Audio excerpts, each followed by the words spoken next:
자, 우리 교재를 함께 좀 보도록 하시겠습니다. 교재. 교재에서 이제 행정과 행정학 이렇게 돼 있죠? 네, 행정의 개념이 나와 있는데, 이게 이제 동그라미 1번에 나와 있는 거는 정부의 공익적 활동이다라고 하는 대목이 제일 중요하겠죠.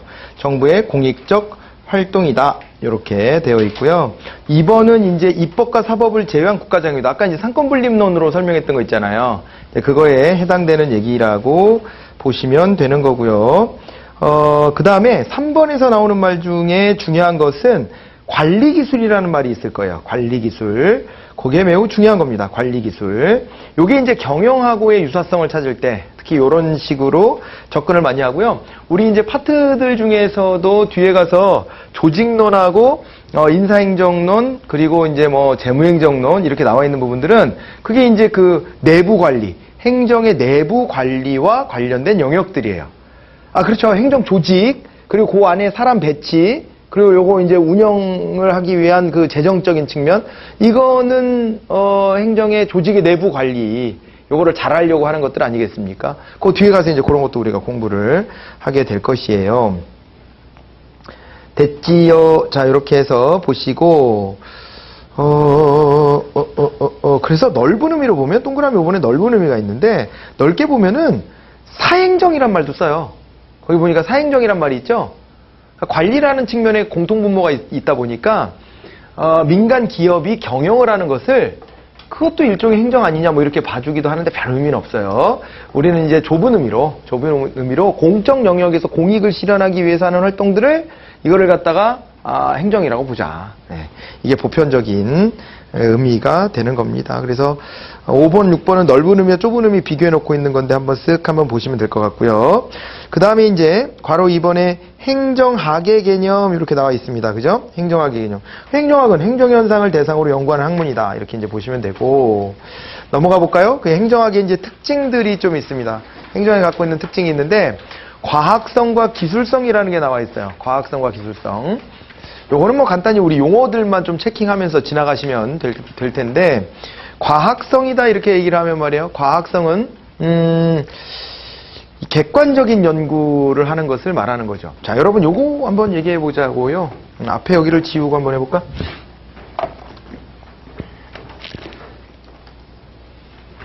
자, 사회문화 배워본 적 있죠? 사회문화. 사회문화 시간에 맨 처음에 이제 공부하게 되는 게 여러분들 아마 이런 게 있었을 거예요. 그 사회문화의 맨 앞부분은 고등학교 다닐 때 사회문화 있었잖아요. 지금 사회 하시는 분들도 사회문화 있고. 근데 그거의 맨 앞에 보면 이게 진짜 그야말로 이제 우리 사회과학 분야에 대한 얘기들을 해요. 맨 앞 파트에서. 그래서 이제 그 부분을 한번 떠올려 보면은 현상이라는 말이 아마 있었을걸요. 현상. 자, 현상이라는 걸 둘로 나눠요. 하나는 자연현상이에요. 그리고 또 하나는 사회현상이에요. 이렇게 나눠지는데, 이 자연현상이라고 하는 게 뭐냐? 자연현상이라고 하는 것은요, 얘는 이제 뭐 말 그대로 자연 속에서 벌어지는 현상들이에요. 그죠?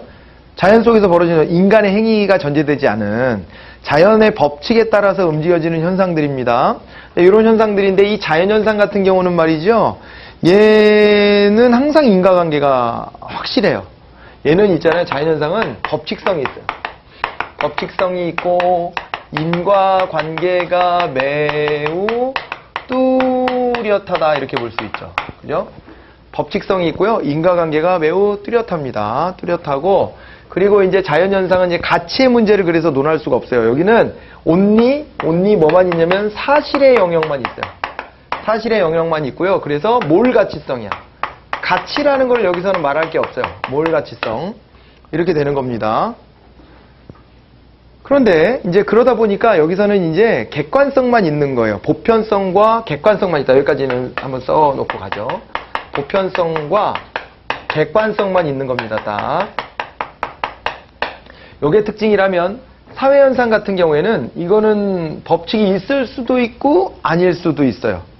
이 사회현상을 연구할 때는 말이에요. 여기서는 이렇게 됩니다. 자연현상하고 좀 다른 특성들을 가지고 있는데, 법칙이 있기도 하고 아니기도 하고 그래요. 법칙만으로는 얘기하기가 어렵습니다. 여기에도 법칙이나 인과관계가 있긴 있어요. 법칙이나 인과성이 있지만 항상 뭐가 있냐면 단 예외가 존재한다. 예외가 존재한다. 이렇게 봐야 돼요. 예외가 존재해.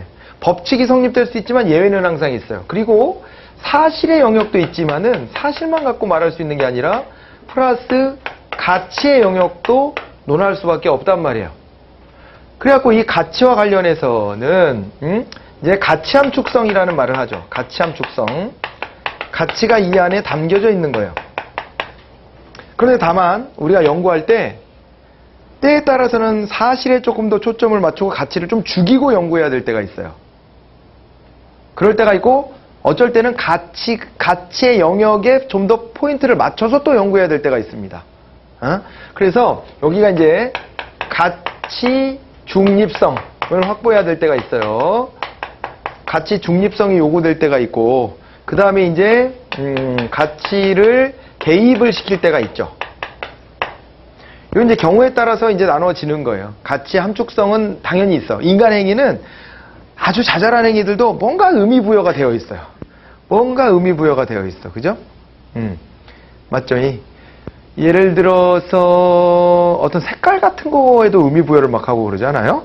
색깔에도 의미 부여라고. 제가 사는 아파트가 3호 라인인데 건너편이 5호 라인이야. 4호 라인이 없어. 이게 4호 라인이 없는데 그거 막 죽을 싸짜 있다 그래갖고 그것 때문에 기분 나쁘다고 안 쓰는 거잖아요. 이게 뭐 의미 있는 얘기예요. 그런데 그냥 우리는 항상 그 어떤 의미를 부여하고 그걸 그냥 믿어. 이런 경우들도 있단 말이에요. 사람들은 아주 작은 거에도 의미 부여를 한다. 이렇게 볼 수가 있어요. 그런데 사실의 영역을 연구할 때는 특히 이렇게 연결할 수 있죠. 이 가치 중립적 태도가 매우 중요한 거예요. 알겠죠? 이렇게 되고 그 다음에 그러다 보니까 여기서는 보편성을 찾을 수도 있어요. 나름의 법칙을 통해. 하지만은 요거로 끝나는 게 아니라 특수성도 있다. 그리고 객관성을 확보할 수도 있지만 아닐 수도 있다. 주관성의 영역이 또 개입될 수도 있다. 이렇게 보시면 될 것 같아요. 그래갖고 여기 있죠. 이렇게 사실, 뭐 법칙, 인과성, 뭐 보편성, 그리고 여기에서 이제 객관성 이런 거랑 관련된 연구를 우리가 이제 양적 연구라 하죠. 양적 연구를 하는 거예요. 양적 연구 내지는 실증적 연구라 그래요. 실증적 연구. 이거를 통해서 이제 객관화를 시도하는 거예요. 그런데 이런 거 있죠. 여기서 보면 여기 예외. 아유 색깔이 왜 이래? 잘못 집었네. 에이씨, 깔맞춤 해야 되는데. 자, 예외. 구분이 잘 안 되나? 다른 색깔. 안 되겠어. 자, 여기 예외. 이것도 안 되나? 아이, 몰라. 자, 예외가 있고, 그 다음에 가치, 특수성, 그 다음에 여기 주관성, 이런 거 있잖아요. 뭐, 요거랑 연결되는 걸로 가치 중립성은 아까 그 양적 연구고, 여기 이제 질적 연구할 때는 특히 이제 이 가치 개입이 들어갈 수 있고, 요렇게 이제 묶이면은 얘를 이제, 요렇게 질적 연구라고 표현하고, 그 다음에 요거는 해석적 연구라는 말도 쓰죠. 해석적 연구. 해석적 연구를 통해서 특히 이런 거를 찾아내는 거예요. 도식화를 하자면. 될까요? 짝꿍들을 굳이 연결하자면 이렇게 된다는 얘기입니다. 시비 걸자면 또 왜 그렇게 나누냐고 시비 걸 여지도 있긴 한데, 근데 그냥 우리 깔끔하게 양쪽으로 탁 나눠서 극단적으로 좀 나눠보면 이렇게 연결되는 거예요. 색깔별로. 되겠죠? 그러면서 이제 요 얘기를 해야 될 것 같아요. 여기 있죠? 양적 연구, 실증적 연구, 여기에서 중시하는 게 바로 과학성이죠. 과학성이에요. 어떤 법칙을 자꾸 찾아내려고 하는 거고 실증하려고 하는 겁니다. 여기에서 과학성을 연결하시면 돼. 그리고 해석적 연구, 뭐 질적 연구 그랬는데 이쪽에서 이제 연결할 수 있는 것이 바로 거기에 이제 기술성이죠. 네, 여기랑 좀 가까울 수 있는 게 기술성이 될 수 있는 거예요. 기술성. 되겠죠? 기술성. 자, 그래서 행정학 연구를 할 때 행정학자들이 이런 논쟁을 하는 거죠. 이런 논쟁을 하는 거예요. 야, 행정학이라는 게 정치학 아니냐고 자꾸 의심받고 우리가 그런다.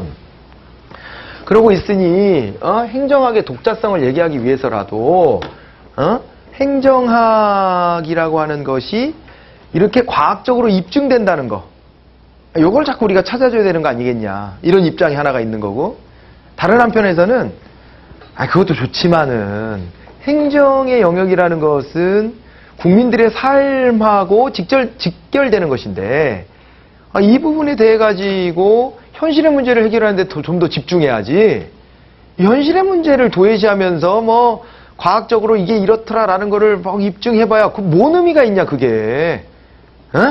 그 입증하는 거에서 멈추면 안 되고, 요것은 현실의 문제를 해결하는 어떤 솔루션을 만들어줄 수 있어야지 행정학이 제 가치가 있는 것이다, 이런 주장을 하는